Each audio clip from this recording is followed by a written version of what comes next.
to you, Danny. Now, evaluation is one of the most important part of our learning experience in Toastmasters. And Toastmasters teaches us that we use delivery and organization and appeal to evaluate the speeches. So we'll start with delivery. Now, delivery is the skills that are brought forth by the speaker. So what skills did Danny use today? We're going to start with Danny's hand gestures. And I think this whole area of delivery is probably where I'm going to offer you the most opportunity, Danny. With hand gestures, we all have nervous tics. We have some place that we put our nerves, those butterflies on our stomach. And what Danny does is she uses her arms to do that. She's moving constantly. If you stopped her like this, she probably would have stopped talking. So my advice here would be to experiment with that. In fact, Don Edge taught me to grab the edge of my jacket right here to hold my hands when I was not using them, and that worked very well. Now we move on to Danny's voice. Now Danny has an excellent voice. I felt it was strong, projected, difficult room for that. What Danny did, however, spoke a little bit too quickly for me. She had a lot of information, and she enunciated it clearly, but I'd like to see Danny slow down a little bit with her words to allow me to receive this excellent information.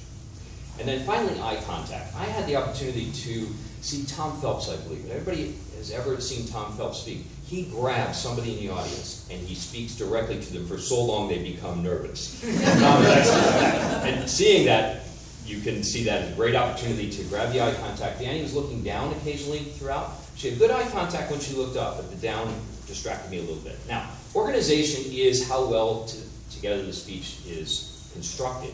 And Danny did fantastic with this, didn't she? Let's start with the opening. She got our attention with a question, 2 questions, and engaged us by telling us what we need to do, raise our hand. Worked fantastic. The close is the one area that I would see a little bit of improvement on, and that is because she brought back her third point, or her third section, which was the advice on what to do, and she repeated that. But I'm looking for something in the close, something to do with confessions maybe, something to do with confessions of a multitasker. The organization was fantastic. She told us exactly what she was going to tell us, and then she proceeded to tell us the path that she followed, the research, and then the solutions. And that's the way I saw it. It was very easy to follow, and I enjoyed the organization.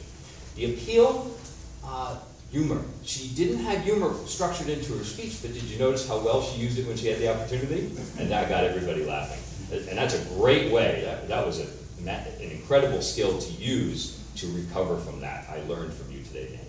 Other appeals, I believe that some wordplay. When I heard Symphony of the Mind, and then you continued to use the instruments to back that up, that really worked for me.